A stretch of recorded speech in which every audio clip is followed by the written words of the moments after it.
Hello everyone, कैसे हो आप सब।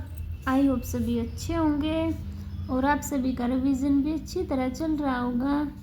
तो देखिए, हम यहाँ पर जो हमारे एचएसएससी ग्रुप डी का मॉक टेस्ट पेपर है उनको हम 1 बाय 1 डिस्कस कर रहे हैं। ठीक है, तो आज की वीडियो में हम अपने नेक्स्ट पेपर को स्टार्ट करेंगे। देखो, फर्स्ट क्वेश्चन इसमें क्या दिया हुआ है। फर्स्ट क्वेश्चन में हमें सीरीज का क्वेश्चन दिया हुआ है। देखो, एफ है जो हमारा कितने नंबर पे आता है, 6 पे, ये 10 पे, ये 14 पे। देखो, चार नंबर ऐड हो रहे हैं ना, तो 14 में कितना ऐड होगा, 4, तो कितना आ गया 18। तो 18 पर क्या होता है अपना आर, तो आर आ गया। ये देखो 1 4 7, इसमें 3 नंबर ऐड हो रहे हैं, तो 7 में 3 ऐड हुए, कितना हुआ 10, तो कितना आ गया 10 पर क्या है जे। अब 14 और 2 16, 16 और 2 18, 18 और 2 20, 20 पे क्या है अपना टी, तो क्या हो गया अपना आर जे टी, यानी कि सी ऑप्शन क्या हो गया अपना राइट हो गया। अब देखो सेकंड क्वेश्चन में निम्नलिखित प्रश्न में दिए गए विकल्पों से संबंधित शब्द जोड़े को चुनिए। कि जैसे ओम की रेजिस्टेंस, ओम की एसआई यूनिट क्या होती है, रेजिस्टेंस होती है, वैसे ही करंट की क्या होती है, यानी कि करंट की यूनिट क्या होती है, एसआई यूनिट एम्पियर होती है। और एनर्जी की क्या होगी, जूल होती है ना, हेक्टेयर का क्षेत्रफल। ठीक है, तो डी ऑप्शन क्या होगा इसमें अपना सही हो जाएगा। थर्ड क्वेश्चन देखिए, थर्ड में क्या है, निम्नलिखित शब्दों को शब्दकोश क्रम के अनुसार व्यवस्थित कीजिए। तो देखो, सभी में पी है, ठीक है, आर है, इनमें नहीं है, तो इनमें से पहला आएगा, देखो पी ई आर एम, तो पहले क्या आएगा 4, फिर 5, 4 5 किस में है, बी ऑप्शन में, तो बी अपना ही क्या हो गया राइट हो गया। ठीक है, ऐसे ही आपको सोल्व करना था। नेक्स्ट देखिए अपना क्वेश्चन, फोर्थ क्वेश्चन। देखो फोर्थ क्वेश्चन में आपके पास तर्क दिया हुआ है, कथन दिया हुआ है और तर्क दिया हुआ, हमें बताना कौन सा अपना क्या है सही है। देखो कथन, क्या सभी भारतीय नागरिकों के लिए 1 वर्ष का सैन्य प्रशिक्षण अनिवार्य होना चाहिए। क्या दिया हुआ है कथन, कि क्या सभी भारतीय नागरिकों के लिए 1 वर्ष का सैन्य प्रशिक्षण अनिवार्य होना चाहिए। तो देखो नहीं, प्रशिक्षण की लागत निर्देशात्मक होगी और 1 वर्ष का मेहनताना बर्बाद हो जाएगा। नेक्स्ट, हाँ, सैन्य प्रशिक्षण बेहतर नागरिकों के निर्माण में मदद करेगा। तो कौन सा कथन मजबूत आपका, ए कथन, यानी कि नहीं, प्रशिक्षण की लागत है जो निर्देशात्मक होगी और 1 वर्ष का मेहनताना बर्बाद हो जाएगा। ठीक है, ए कथन आपका क्या है मजबूत है। तो ए, तो कौन सा ऑप्शन होगा इसमें से अपना, तो कौन सा होगा, यदि केवल एक तर्क मजबूत है, only if A argument is strong. ठीक है, अब फिफ्थ क्वेश्चन देखिए। देखो फिफ्थ क्वेश्चन में आपका क्या दिया हुआ है, बिंदु बी बिंदु ए के पूर्व से 3 किलोमीटर दूर है, साथ साथ करेंगे, बिंदु ए के पूर्व से 3 किलोमीटर दूर है। ठीक है, बिंदु सी बिंदु बी के दक्षिण से 2 किलोमीटर दूर है, हो गया। अभी नेक्स्ट, बिंदु डी बिंदु सी के पूर्व से 3 किलोमीटर दूर है। ठीक है, नेक्स्ट बिंदु ई बिंदु डी के दक्षिण से 2 किलोमीटर दूर है। ठीक है, बिंदु एफ बिंदु ई के पश्चिम से 6 किलोमीटर दूर है। बिंदु ई बिंदु एफ, 3 ये, तो 6 हो गए यहाँ पर एफ। तो ए और एफ के बीच की दूरी बतानी है हमें, कितनी होगी, है ना। तो देखो 2 और आगे फिर ये यहाँ तक 2 है ना, तो ये भी 2 होगी, ये यहाँ तक 2 है तो आगे भी 2 होगी, तो 2 और 2 कितने हो गए 4, तो 4 किलोमीटर क्या हो गया आपका फाइनल आंसर आ गया। ठीक है, 6 क्वेश्चन देखिए। अभी क्या दिया हुआ है कि मेटामॉर्फिकल, ये वर्ड दिया हुआ है, इससे बताना है इन ऑप्शन में से कौन सा नहीं बनाया जा सकता। देखो MORAL, MORAL, ठीक है, METAL, ठीक है, HOTEL, होटल भी, ठीक है। तो क्या बचा टोटल, क्योंकि इसमें 2 टी नहीं है, तो बी ऑप्शन क्या हो गया अपना राइट हो गया। अब सीरीज का क्वेश्चन है, हमें यहाँ बताना क्या आएगा। देखो 22, 18, 14, 10, 6, तो 4 माइनस 4 माइनस 4 माइनस 4 माइनस 6 में 4 गए 2, तो 2 पर अपना क्या आएगा बी, यानी ए ऑप्शन क्या हो गया अपना राइट हो गया। ठीक है, समझ गए सभी। अभी 8 क्वेश्चन देखिए। यदि हमें कोड दिया हुआ है, इसका कोड ये है, इसका कोड ये है, तो इसका बताना है। देखो एस कितने पर आता है 19, 19 में 2 ऐड किए 21। एल कितने पर आता है 12, 12 में 2 ऐड किए 14 है, 14 का एन, एन 14 पर और ये 11 पर, यानी कि 14 में से कितने माइनस हो रखे हैं 3, तो हम 9 में से भी 3 माइनस करेंगे 6, तो 6 पे क्या आता है एफ। ठीक है, ऐसे साथ साथ में करेंगे तो जल्दी भी होगा अपने और टाइम की भी बचत होगी, है ना। अब ये देखो ये 8 पर और ये 10 पर, यानी कि 2 ऐड, तो 7, 7 में 2 ऐड करें 9, 9 पर क्या आता है आई, तो देखो N E J N F J, ये तो कैंसिल हो गए, N F I N F I. ठीक है, अब आगे देखो जे कितने पे आता है 10 पे, और कितने ऐड हुए हैं 10 में 7 है, ये 10 में से 3 गए, अभी 16, 16 में से 3 गए 13, 13 पे एम, अभी ओ 15, 15 और 2 17 है ना, तो इसमें 2 ऐड हुए, यानी कि 3 में 2 ऐड हो गए 5, 5 पर क्या आता है ई। ठीक है, ये भी देखो इनमें लास्ट वाला देख लो, क्योंकि लास्ट का अलग है, आगे तो सेम है। देखो ये 23 पर है डब्लू, ये 20 पर है, यानी कि 3 माइनस, तो 6 में से भी 3 माइनस कर देंगे सी आएगा। अब इनमें से देखो लास्ट में सी कौन से के में है डी ऑप्शन में, तो ये क्या है अपना फाइनल आंसर होगा।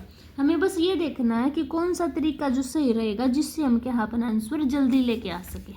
ठीक है, समझ आ गया सभी को। अभी 9 क्वेश्चन देखते हैं। ये अपने पास ब्लड रिलेशन का क्वेश्चन दिया हुआ है ना, तो चलो इसको सोल्व करते। देखो क्या दिया हुआ है, पढ़ो साथ साथ में करते। P प्लस एम, यानी कि A प्लस बी का अर्थ है A B का पिता है, यानी कि P पिता हो गया किसका M का पिता। ठीक है, नेक्स्ट डिवाइड का है ना, डिवाइड का अर्थ है A B की बहन है, यानी कि M बहन है Q की, M किसकी बहन है Q की बहन है। ठीक है, मल्टीप्लाई है, अब A B की पुत्री है, Q पुत्री है N की, किसकी पुत्री है N की पुत्री, यानी कि ये इसका पिता है तो यह इसकी पत्नी होगी ना। ठीक है, अब देखो मल्टीप्लाई A B की पुत्री है, N पुत्री है T की, N किसकी पुत्री है T की। ठीक है, A B का पति है, यानी कि T पति है, किसका पति है ये U का। तो हमें क्या बताना है P N से किस प्रकार, ये तो हमने पहले ही निकाल लिया है, ये N पत्नी है ना P की, तो P क्या होगा पति हो गया, तो B ऑप्शन क्या हो गया अपना राइट हो गया। ठीक है, समझ आ गया सभी को। अभी देखते हैं 10 क्वेश्चन। देखो दिए गए शब्दकोश को शब्दों को शब्दकोश क्रम के अनुसार व्यवस्थित करें। HUR YUY, ये Y वाले तो बाद में आएंगे 3 5 है ना। अब देखो UR। ठीक है, इसमें R है, थर्ड में इसमें R है, इसमें भी R है, फोर्थ में देखो, फोर्थ में इसमें 1 2 3 4 R है, इसमें D है और इसमें T है, तो सबसे पहले 2 आएगा, 2 का कौन सा एक ही है, तो यही ऑप्शन मिल गया। फिर 2 के बाद 1, फिर 4 3 5। ठीक है, ये अपना क्या हो गया फाइनल आंसर हो गया। नेक्स्ट देखो 11 क्वेश्चन देखिए मैथ का। 11 क्रमागत धनात्मक पूर्ण संख्याएं हैं और उनका औसत 45 है। सबसे बड़ी धनात्मक पूर्ण संख्याएं ज्ञात करें। तो देखो एवरेज कितना है 45, यानी कि जो मिडिल का नंबर है वो है अपना 45। देखो 45 कब होगा 11, जब 5 उस साइड होंगी 5 उस साइड होंगी, है ना। इसमें तो अगर मैं 5 ऐड कर दूँ लगातार है ना, तो कितना आएगा 50, तो 50 ही क्या होगा मेरा फाइनल आंसर होगा, है ना। जी अगर छोटी पूछता तो माइनस कर देती, तो कितना आता 40 आता। ठीक है, ऐसे करोगे ना, ये ईजी पड़ेगा। नेक्स्ट क्वेश्चन देखो 12। ए 16 दिनों में काम को करता है। देखो ए कितने दिनों में कर रहा है 16 दिनों में, बी 20 दिनों में करता है। इनका एलसीएम ले लो पहले। 80, 16 पंजे 80 और 20 चौके 80। यदि दोनों 4 दिनों के लिए एक साथ काम करते हैं और ए अचानक काम छोड़ देता है तो बी को काम पूरा करने के लिए कितने और दिनों की आवश्यकता होगी। तो देखो दोनों 4 दिन साथ काम कर रहे हैं ना, तो एक दिन में कितना काम कर रहे हैं, 5 और 4 9। 4 दिन साथ काम किया तो कितना काम किया टोटल, 36। माइनस कर दो, 10 में से 6 गए 4, 7 में से 3 गए 4, टोटल काम कितना बचा है 44। ए ने छोड़ दिया। बी बताना कितने दिन में करेगा। बी एक दिन में 4 काम कर रहा है तो 44 काम कितने दिन में करेगा, काट दो 11 दिन में। तो कितना आ गया अपना फाइनल आंसर 11 डेज। ठीक है, अपना फाइनल सी आंसर क्या हो गया, अपना फाइनल हो गया। ठीक है, समझ गए सभी। अभी नेक्स्ट देखो, एक व्यक्ति ने कार से अपनी तय यात्रा पूरी की। अगर उसने अपनी पूरी यात्रा की 30% दूरी 30 किलोमीटर पर घंटा, 60 किलोमीटर की दूरी 60% दूरी 20 किलोमीटर पर घंटा और बाकी दूरी 5 किलोमीटर पर घंटा की गति से तय की तो उसने पूरी यात्रा की औसत गति क्या थी, ये बताना है। 30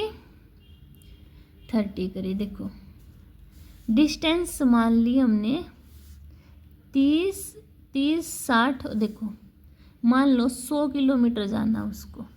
ठीक है, बागे में देखो डिस्टेंस 30 किलोमीटर है, स्पीड भी अपनी 30 है।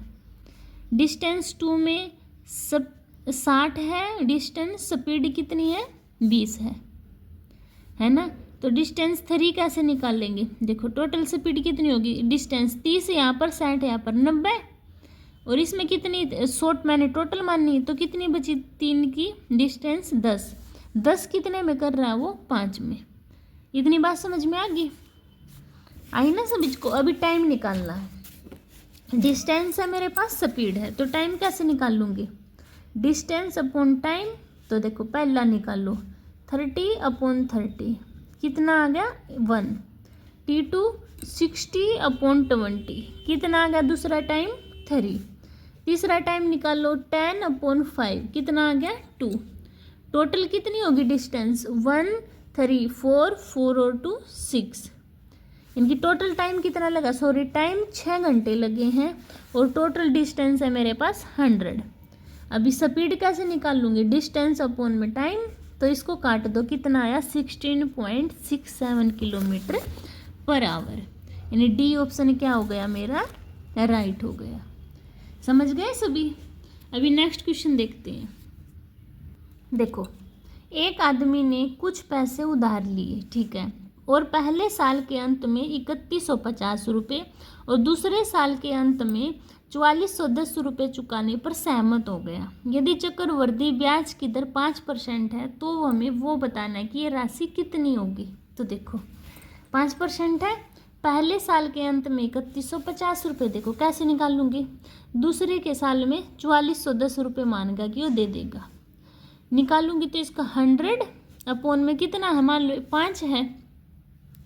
5 कैसे निकालते हैं, 1 प्लस प्रिंसिपल 1 प्लस R/100 और टाइम होता है ना, तो प्रिंसिपल यानी कि ये क्या है अपने पास, ये तो अमाउंट है, वो ब्याज चक्रवर्ती ब्याज है ना ये तो इसलिए क्या है ये उस साइड जाके अपोजिट हो जाएंगे ना, तो 100। अब ये देखो 1 प्लस 5/100 इसको कितना हो जाएगा 105/100, ऐसे ही हो जाएगा ना, 1 प्लस R/100 तो 1 प्लस 5/100 यानी कि एलसीएम लिया तो 105/100 आ गया ना, तो 100/105 100/105। ठीक है, अब इसको काट दो, 5 2 जा 1 5 2 जा 10 5 1 जा 2 0 5 2 जा 10 5 1 जा 0। ये कितने पे गया 21, ये भी 10 20 20 400 और 10 4000, 4000 रुपये आ गए। इतनी बात समझ में आ गई सभी को। नेक्स्ट देखो 3150 रुपये दिए उसने पहले साल पर, तो 100/105 तो काट दो 3 पर, तो कितने आ गए 3000 रुपये।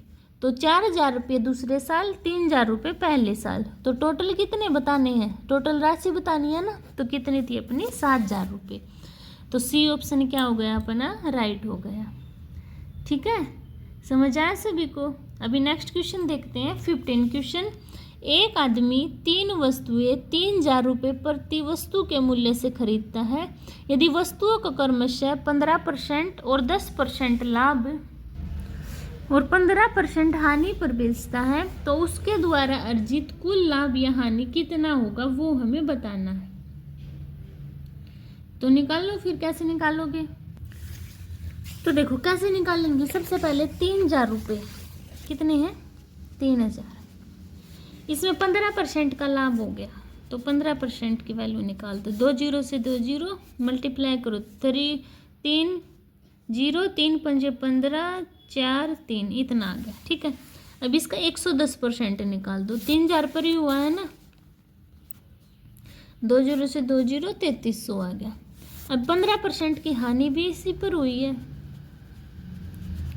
2 जीरो से 2 जीरो मल्टीप्लाई करो 2550। टोटल कितने रुपए हैं, 3 3 6 3 3 9 9,000 रुपये। इनको ऐड करो, कितने का है हमारा विक्रय मूल्य आया है 0,039 9300 का। तो कितने का लाभ हुआ है 300 का। कितने में से 900 में से 1000 में से मल्टीप्लाई 100। 3 जीरो से 3 जीरो गई, 3 1 जा 3 3 जा, तो 10/3% का क्या हो गया, लाभ हो गया। तो सी ऑप्शन क्या हो गया अपना, राइट हो गया। ठीक है, ऐसे करना था आप सभी को, समझ गए। अभी 16 क्वेश्चन देखो। ए और बी एक साथ 10,000 रुपये और 12,000 रुपये का निवेश करके व्यापार शुरू करते हैं। 4 महीने बाद ए 5,000 रुपये का फिर से निवेश करता है। बी 4,000 रुपये निकालता है। 2 महीने बाद सी 15,000 रुपये की पूंजी के साथ शामिल होता है। यदि वर्ष के अंत में ओ और बी के लाभ का अंतर 12,000 है तो हमें सी का हिस्सा बताना है। तो देखो 10,000 रुपये हैं, 4 महीने तक क्या किए, पहले देखो ए ने 10,000 रुपये 4 महीने बाद तक है, ठीक है, और बी 4,000 रुपये निकालता है। 4,000 तक है ए का। फिर देखो, और 4 महीने बाद ए 5,000 रुपये का फिर से निवेश किया। 10,000 थे, है ना, तो कितने हो गए, 5,000 का फिर निवेश किया 15,000। और कितने 4 महीने तक तो 10,000 किए, बाकी कितने बचे हैं 8 महीने और बच गए ना, तो 8 महीने। ये पूरा किसका हो गया, ए का, यानी कि ये कितना हो गया देखो 40,000 प्लस में 1,20,000 तो कितना आया 1,60,000। ये अपना ए का होगा। ए की बात खत्म। बी देखो, बी 4,000 रुपये निकालता है। बी ने क्या किए 4,000 रुपये निकाल लिए। 12,000 थे उसके 4 महीने तक, तो 12,000 में से 4 निकाल लेंगे तो कितने बचे 8 महीने तक। उसने 8 महीने तक 8,000 रुपये करे, तो 12 की 4 से मल्टीप्लाई करेंगे तो 48,000 और 8 की 8 से 64,000। तो ऐड करो इनको तो कितना आ गया 1,20,000। ये आगे अपने बी के। सी क्या कर रहा है, 2 महीने बाद सी 15,000 रुपये की पूंजी के साथ निवेश करता है। 4 तो हो रहे थे 6 महीने के बाद, 6 महीने में फिर 15,000 के निवेश कर दिया तो कितने हो गए उसके 90,000। सभी के रुपये हो गए फाइनल। ठीक है, अब क्या करूँगी मैं, इनको इक्वल पुट करूँगी। देखो ए के थे मेरे 1,60,000, ठीक है, बी के हैं मेरे 1,12,000 और सी के हैं मेरे 90,000। काट दो, 3 0 3 0 3 0 160, इसको काट दो, 2 8 जा 0, 2 5 जा 0, 2 4 जा 0। ये आगे अपनी, ये बोल रहा है जो ए और बी का अंतर है वो है 12,000। तो यहाँ पे अपना अंतर कितना आया है 24। 24 की वैल्यू कितनी दी हुई है 12,000, तो एक की वैल्यू कितनी आ गई 500। तो सी का वास्तविक मूल्य कितना होगा, सी की 45 है, एक की 500 है, तो कितनी होगी, मल्टीप्लाई करो तो कितनी होगी अपने पास 22,500। तो कितना आ गया अपना आंसर फाइनल, 22,500 रुपये क्या थे सी ने निवेश किए थे। वैसे लेंथ ही लग रहा है, ये स्टेप वाइज करोगे तो इजी पड़ेगा। अब नेक्स्ट क्वेश्चन देखो, दो संख्याओं में 3 जोड़ने पर 4:5 हो जाता है। यदि समान संख्या को दोनों संख्याओं से घटाया जाता है, दोनों संख्या, तो अनुपात 1:2 हो जाता है। तो देखो मान लो यही ले लो, 5 और 7 ले लो, 3 जोड़ दिया, 8 और 10 काटना इसको, 2 4 जा 2 5 जा 4 5 हो गया। अगर समान संख्या को घटा देंगे, 5 में से 3 गए 2, 7 में से 3 गए 4, तो काटेंगे तो 1:2 आ गया ना, तो वही बोल रहा है, तो यही संख्या है अपनी। ठीक है, ऐसे करना है इसको, इजी पड़ जाएगा। ठीक है, नेक्स्ट क्वेश्चन देखो, एक ट्रेन 36 सेकंड में 250 मीटर की दूरी के एक प्लेटफॉर्म को पार कर सकती है। ट्रेन विपरीत दिशा में 40 किलोमीटर पर घंटा की गति के साथ चलने वाली 150 मीटर की लंबाई वाली दूसरी ट्रेन को 18 सेकंड में पार करती है। तो पहली ट्रेन द्वारा एक खंभे को पार करने में लगने वाला समय कितना होगा, वो हमें बताना है। तो कैसे करोगे इसको, देखो उठाओ 18 क्वेश्चन। क्या है, सबसे पहले क्या लेंगे, देखो विपरीत दिशा में 40 किलोमीटर पर घंटा, तो इसका मीटर पर सेकंड बनाएंगे तो 5/18, 2 9 जा 20, तो कितना हो गया 100/9 मीटर पर सेकंड। तो देखो 100/9 मीटर पर सेकंड हो गया है ना। अब देखो जो L1 लेंथ, L1 और L2 ले लो, ठीक है, यानी कि देखो क्या निकालनी है हमें, L1 हमें निकालनी है, क्या निकालनी है, L1 निकालनी है प्लस में 150। इतनी बात समझ में आ गई सभी को। स्पीड देखो, स्पीड कैसे निकलेगी, स्पीड S1 प्लस S2 ले लो, d1/d2, ठीक है, जैसे भी S1 प्लस स्पीड S2।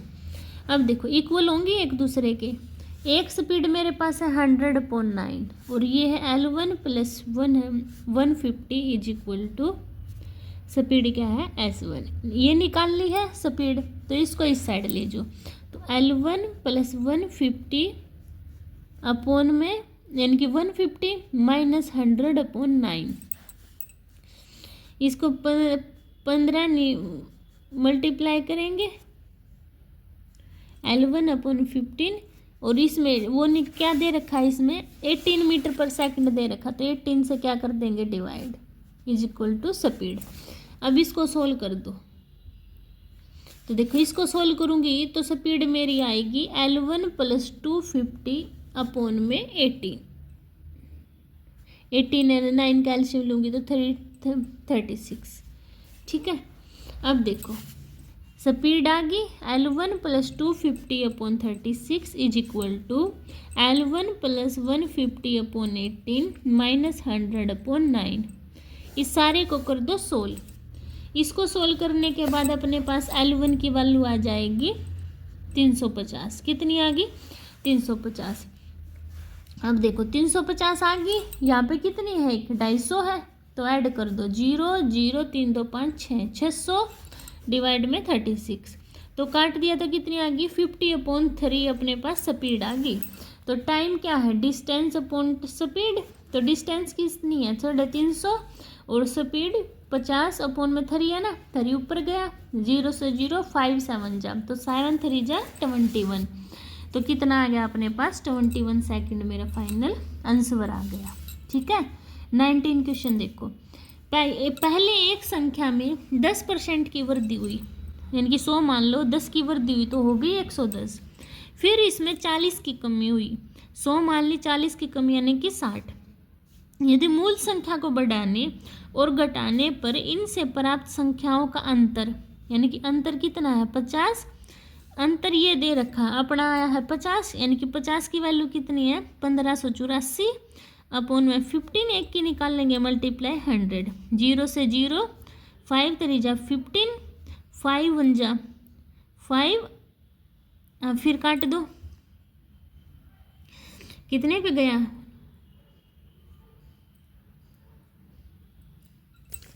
31, फिर 6 पे 0.8, ये आ गया अपने पास, है ना।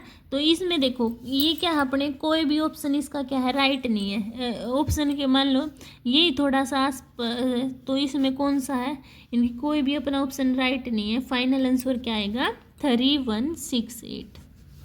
ठीक है, समझ गए सभी। अभी नेक्स्ट देखते हैं 20 क्वेश्चन। देखो 20 क्वेश्चन में क्या दिया हुआ, पढ़ो। एक वृत्त की त्रिज्या और व्यास की लंबाई का योग 84 है। वृत्त की त्रिज्या और व्यास की लंबाई का योग 84 है। इस वृत्त की परिधि और लंबाई की त्रिज्या के बीच कितना अंतर होगा। देखो आर, डी को क्या लिख सकती हूँ 2r 84, 3r is equal to 84। तो आर की वैल्यू कितनी आगे डिवाइड करेंगे 28। इतनी बात समझ में आ गई। परिधि का क्या फॉर्मूला होता है 2πr, यानी कि 2 × 22/7। आर कितनी है 28। 7 1 जा 7 4 जा 4 2 जा 8, 8 × 28 कितना आ गया 176। इतनी बात समझ में आ गई। तो वृत्त की परिधि 176 और त्रिज्या में कितना अंतर है, यानी कि 176 में 28 को कर दूंगी माइनस, तो कितना आ जाएगा 148 मेरा फाइनल आंसर आ जाएगा। समझ गए सभी। अभी 21 क्वेश्चन देखो। रूट इसका, ये किसका रूट होता है अपने पास 3.6 का मल्टीप्लाई, ये किसका होता है 5.4 का। डिवाइड करना है हमें, ये किसका होता है 2.7 का और ये होता है 7.2 का। पहले डिवाइड करूंगी क्या 5.4 को, चलो डायरेक्ट लिख लेते हैं। कैसे, क्या करना मुझे 3.6 मल्टीप्लाई 5.4 अपॉन 2.7 मल्टीप्लाई 7.2। अब क्या कर दूंगी, काट दो इसको जो कट रहे हैं। 27 1 जा 2 जा, मल्टीप्लाई कर दो तो कितना आएगा 51.84 आपका फाइनल आंसर आ जाएगा। यानी सी ऑप्शन क्या हो गया अपना राइट हो गया। नेक्स्ट देखो 18 लीटर और 280 मिलीलीटर सेब का रस और 18 लीटर 830 मिलीलीटर अनानास का रस एक साथ मिलाया जाता है। यानी कि कितना मिला दिया 18.280 18.830 मिला दो भाई इसको, तो कितना हो गया 37.110। आगे पढ़ो। यह मिश्रण 18 बोतल में भरा जाता है जिनमें से प्रत्येक में 0.8 लीटर था, तो कितना मिश्रण शेष है। तो मल्टीप्लाई करो तो कितना लीटर था टोटल 14.4 लीटर। तो कितना शेष है, तो इससे माइनस कर दूंगी तो करना 14.4 लीटर। तो 0, 11 में से 4 गए 7, 7 में से 4 गए 3, 2 में कैरी लिया है ना इस पे से, तो 6 में से 4 गए 2 और 3 में से 1 गया 2, तो 22.70। इनकी सी ऑप्शन क्या हो गया अपना राइट हो गया। समझ गए सभी। अभी नेक्स्ट देखो 23 क्वेश्चन। उस आयत का क्षेत्रफल क्या होगा जिसकी चौड़ाई कितनी है 17.5 है और लंबाई उसकी चौड़ाई की 2.5 गुना है। तो 2.5 गुना है तो मल्टीप्लाई करना एक बार 2.5 गुना से, तो कितनी आ गई 43.75। क्या है ये लेंथ और ब्रेड्थ दे रखी है। एरिया क्या निकाल दूंगी दोनों की मल्टीप्लाई, तो कितना आ जाएगा अपने पास डी ऑप्शन अपना फाइनल आंसर हो जाएगा। समझ गए सभी। अभी नेक्स्ट क्वेश्चन देखो 24। पढ़ो भाई 24 क्या है। एक लड़का गुल्लक में केवल 5 रुपये और 10 रुपये के सिक्के डालता है, ठीक है। सोमवार को वह 3 5 रुपये के सिक्के डालता है। बुधवार को एक 10 रुपये का सिक्का डाल रहा है, 2 5 रुपये के सिक्के डालता है। गुल्लक में टोटल राशि है 50। मंगलवार को केवल 5 रुपये का सिक्का डाल रहा है, तो मंगलवार को 5 रुपये के कितने सिक्के डाले। देखो टोटल अमाउंट कितनी डाली उसने। सोमवार को 3 5 रुपये के सिक्के डाले, तो 3 5 जा 15। सोमवार को कितने डाल दिए उसने 15 रुपये। टोटल अमाउंट ऑन वेडनेसडे, यानी कि वेडनेसडे में उसने बुधवार को एक 10 रुपये का और 2 5 रुपये के, यानी कि 5 दूनी 10। तो बुधवार को उसने कितने रुपए डाले हैं? बुधवार को 20 रुपये। टोटल है उसके पास 50। तो देखो 20 और 15 कितने हो गए? 35। 35 हो गए ना। और कितने हैं उसके पास टोटल? 50। तो माइनस करो, कितनी राशि है उसके पास? 15 रुपीज की राशि है। तो बताना ट्यूसडे को वो कितने केवल 5 रुपये के सिक्के डाले हैं उसने, और 15 की राशि है तो कितने सिक्के डालने होंगे? डिवाइड कर दो, 3 5 जा 15, यानी कि उसने कितने डाले हैं अपने पास? 3 रुपये 3 सिक्के उसने डाले हैं। कितने सिक्के डाले हैं? 3 सिक्के उसने डाले हैं। समझ गए सभी? अभी नेक्स्ट क्वेश्चन देखो 25। जल्दी जल्दी, फ़ोन की बैटरी ख़त्म हो गई है सो इसलिए देखो, एक व्यक्ति 7,000 रुपये की राशि उधार लेता है, जो 4 वर्ष में 9800 हो जाती रुपये की राशि हो जाती है। यदि ब्याज की पारंपरिक दर से 3% अधिक है तो राशि बतानी है। 9800 से 7,000 हो गई, डिफरेंस कितने का आया है इसमें? 2800 का। तो मूलधन कितना है अपने पास? 7,000। रेट निकालनी है 4% अपॉन में 100। 2 जीरो से 2 जीरो कैंसिल आउट, 7 4 जा 0, 0 से 0 और ये 4 इस साइड गया तो आर की वैल्यू कितनी आ गई अपने पास? 10%, है ना। 3% अधिक होगी, 10 थी 3 अधिक होगी, टोटल कितनी होगी? 13। 13 अपनी क्या होगी? 13 रेट होगी। तो निकाल दो फिर। देखो 7,000 की है, 13% 4 साल में अपॉन में 100। 2 जीरो से 2 जीरो, 13 से 91, 91 की और 4 की मल्टीप्लाई तो 3 6 4 और एक 0 ये होगी। 7,000 की पहले थी, ये 3640 ऐड होगी तो टोटल राशि कितनी होगी? 10,640 रुपये आपकी फाइनल राशि हो गई। ठीक है, समझ आया सभी को? तो ये थे आपके 25 क्वेश्चन। आई होप सभी को क्लियर हुए होंगे। अगर फिर भी किसी को डाउट होता है तो वो अपना कमेंट सेक्शन में बता सकता है, मैं उसका डाउट क्लियर कर दूंगी।